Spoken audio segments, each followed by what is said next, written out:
Hey everybody, Randy O'Neal here. Sitting out here today, kind of just watching the horses eat. Just got done feeding them. My partially built horse stables here, and I was taking care of the water buckets.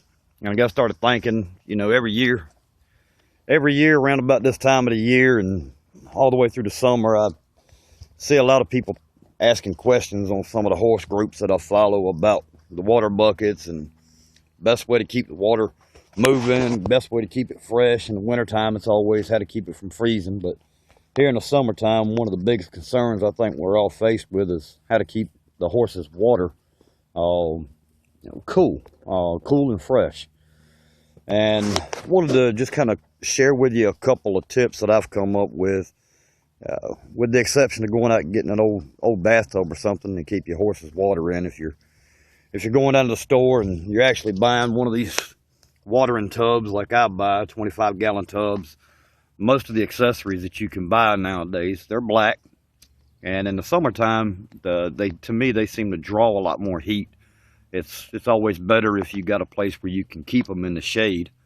But a couple of tricks that I use that I wanted to share with you on my water buckets to try to keep the water as fresh and cool as I can for the horses, because unlike some people in this world that are lucky and blessed enough to be able to live their lives with their horses, get up every morning and tend to their horses, or show their horses, train horses, earn a living with horses.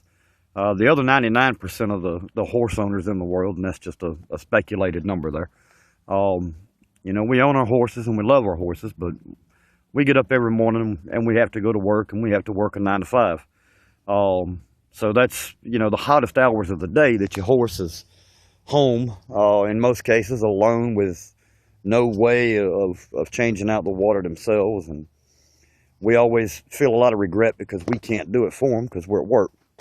So a couple of tricks that I've come up with, on top of the fact that I take a brush and I scrub my horse's bowls on a regular basis. As you can see, I don't let a lot of filth or algae build up inside of them. But one thing that I like to do, and I'm going to step around the fence here and show you, I just use a rock because, of course, every time it rains out here in the country, I seem to grow about 100 new rocks I got to go around and pick up so the horses don't get hurt on them. But I use these rocks, and I put a rock up under the edge of the bowl, like you see here. And what that does, if you look at the water level in the bowl that I just filled up, makes the bowl sit there just a little bit of an angle. So you can see on the left side the water starting to run over the lip, and on the right side it's kind of full. And I'm going to move this hose pipe over and show you why I do this. Once this bowl fills up, as you see right there, the water starts to kind of run over the edge. And the advantage that I've found with that is, if I don't have the opportunity every single day to come out here and scrub the bowls, this time of the year when the leaves are falling off the trees and stuff like that, and a little bit of sediment will lay on top of the water and it'll be floating. And if you've got your bowl sitting at an angle like this, then a lot of times the stuff that's floating on top of the water, and you can't really see it here, there's a couple little things, it'll have a tendency to just kind of run over the lip of the bowl and almost self-clean itself. Another technique that I've come up with, and I do this periodically, is I take a net like you would use for a minnow bucket.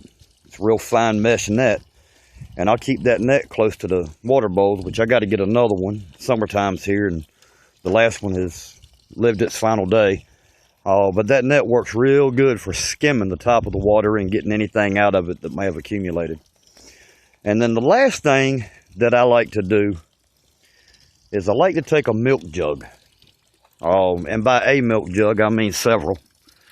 I like to take several milk jugs, fill them up with water, put the cap on them, stick them in the freezer, and freeze them solid. And you could probably use any kind of jug that's, at least a gallon in size, I would say. If you got one a little bit larger, if you got larger water buckets, then you could do something larger. But every morning, when it's getting warm outside, as I'm walking out the door to go to work, I'll bring, 2 fresh jugs, one for each of the 2 buckets I keep here. I keep 50 gallons a day out for the horses. And sometimes in the summertime, when my wife gets home around 2 o'clock in the afternoon, she'll refill them. In the hot part of the summer, they'll drink more than 50 gallons a day between 3 horses. But I'll take one of them frozen milk jugs and I'll just drop it down inside of one of these buckets.